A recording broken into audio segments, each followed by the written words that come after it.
نہ اہل تخت نہ ان کے مخالفین کے ساتھ، میری ہے ساری وفائیں زمین کے ساتھ۔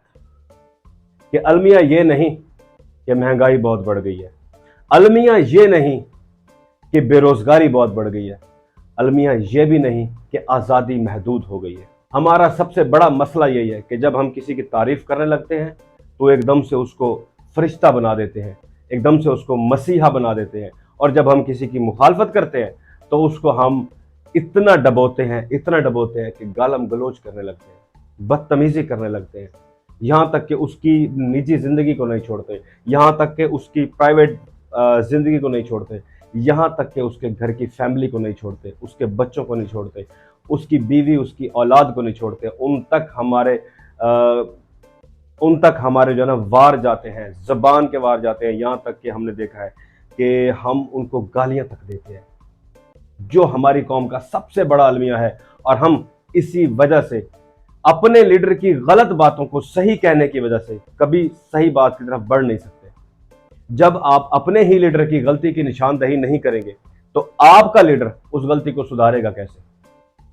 جب وہ یہ جانتا ہے کہ میری قوم میری غلطی کے ساتھ ہی میرے ساتھ کھڑی ہے تو یقین جانیے وہ آپ کو بے وقوف بھی سمجھے گا، وہ آپ کو سمجھے گا، ٹھیک ہے، اور وہ اپنے نجی محفل میں اپنے پرائیویٹ دوستوں کے ساتھ بیٹھ کے، اپنے خاص دوستوں کے ساتھ بیٹھ کے آپ کا نام لے کے ہنسے گا بھی، آپ پر مذاق بھی اڑائے گا کہ دیکھو میں نے وہ کیا جو ان کے خلاف تھا، جس کا ان کو نقصان تھا، لیکن ان لوگوں نے میری تعریف کی، اس پر بھی میری تعریف کے پل باندھے۔ کیوں؟ آپ ہیں، سب سے بڑی وجہ آپ ہیں، عام عوام۔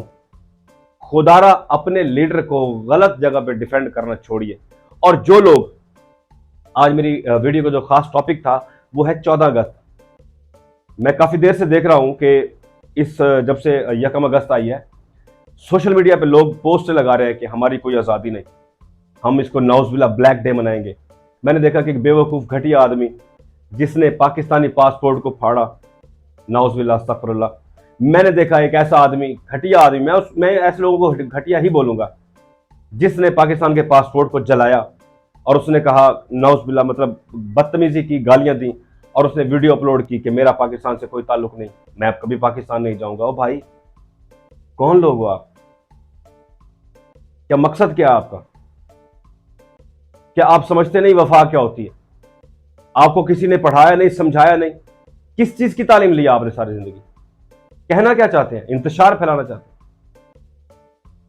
کیا 14 اگست یا کسی بھی قوم کا یوم آزادی بھی اختلاف کا دن ہوتا ہے؟ کسی بھی ملک و قوم کے اندر، ریاست کے اندر سب سے بڑا دن جو ہوتا ہے وہ اس کی آزادی کا دن ہوتا ہے۔ اس دن نہ کوئی فرقہ واریت ہوتی ہے، اس دن نہ کوئی پارٹیزم ہوتا ہے، اس دن نہ کوئی گروپنگ ہوتی ہے، نہ کوئی شہروں کی تفریق ہوتی ہے، نہ کسی زبان کی تفریق ہوتی ہے۔ اس دن صرف ہر شخص اپنے ریاست کے نام پر اکٹھا ہوتا ہے، ہر شخص اپنے ملک کے نظریے کے اوپر اکٹھا ہوتا ہے۔ جبکہ ہم کب سے دیکھ رہے ہیں، جو سب سے بڑا المیہ مجھے اس اگست کے مہینے میں 2023 کے اندر نظر آ رہا ہے کہ لوگ کچھ انتشار پسندوں کے باتوں میں آ کر، کچھ انتشار پسندوں جو پاکستانی نہیں ہیں، جو پاکستان سے پیار نہیں کرتے، یقیناً نہیں کرتے، جو لوگ اختلاف پیدا کر رہے ہیں وہ پاکستانی نہیں ہیں۔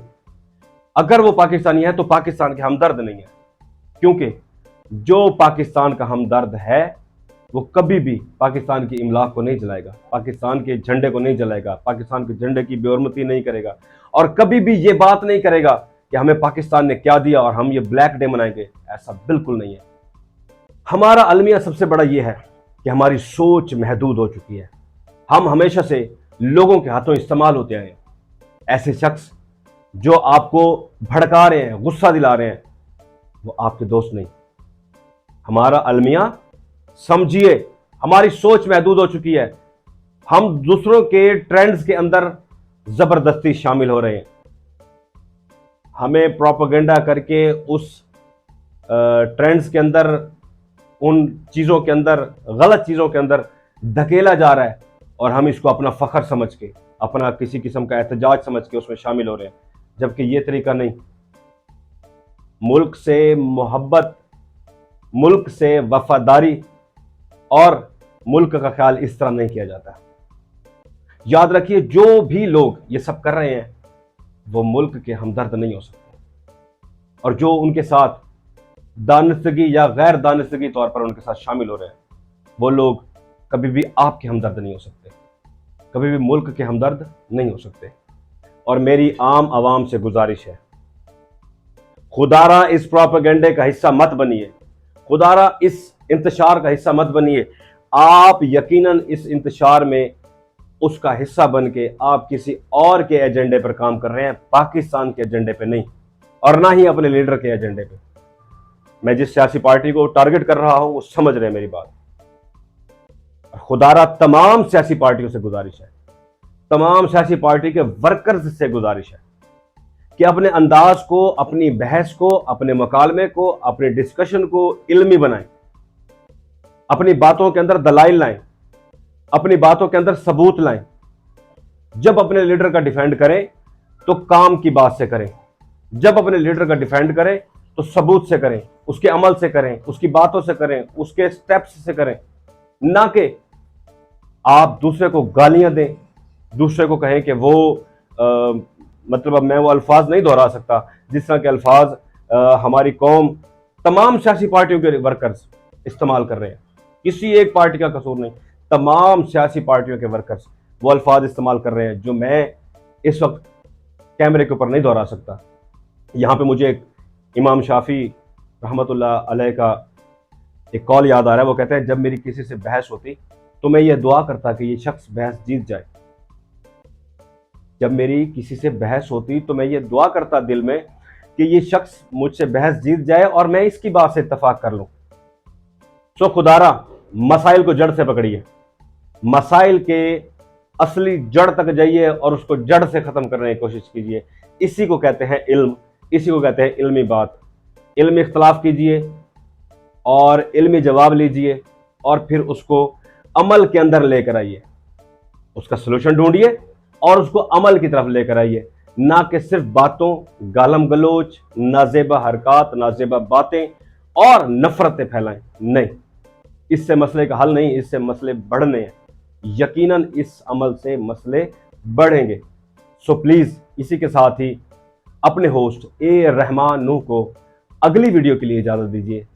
ملتے ہیں اگلی ویڈیو میں ایک اور نئے اور بہترین ٹاپک کے ساتھ۔ اے رحمان نوح، والسلام۔ پاکستان زندہ باد، پاک آرمی پائندہ باد۔